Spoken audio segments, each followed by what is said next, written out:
गाँव में फसल कटाई का काम शुरू हो गया था, तो मैंने भी यहाँ पे तैयारी शुरू कर दी थी।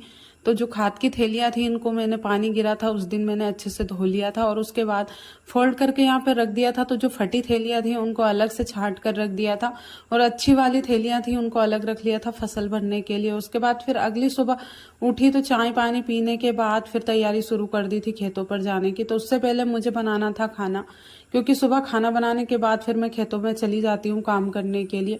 तो आज का मौसम भी कुछ इस तरह का था, समझ में ही नहीं आ रहा था कि पानी गिरेगा या फिर आज धूप निकलेगी।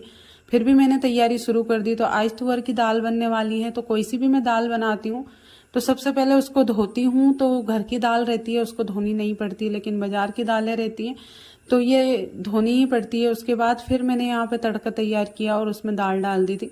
तो आज तुअर की दाल बनी थी, तो साथ में मैं चटनी भी बनाने वाली थी लहसुन की, क्योंकि वहाँ पे हम हॉस्पिटल में थे तो वहाँ पे कभी कभी सब्जी नहीं रहती थी तो लहसुन की चटनी ही मतलब खा लेते थे, लहसुन की चटनी से ही खाना।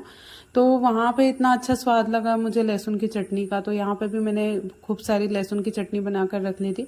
और तुअर की दाल के साथ में तो लहसुन की चटनी का स्वाद ही अलग होता है। और फिर ये खेतों में आ गई थी हिरण, तो हिरण को भगाने के लिए जा रहे थे, लेकिन जब तक हिरण भाग गई थी उसके बाद फिर मैंने आटा लगाया और रोटी बनाने के बाद फिर चली गई थी मैं खेतों पर।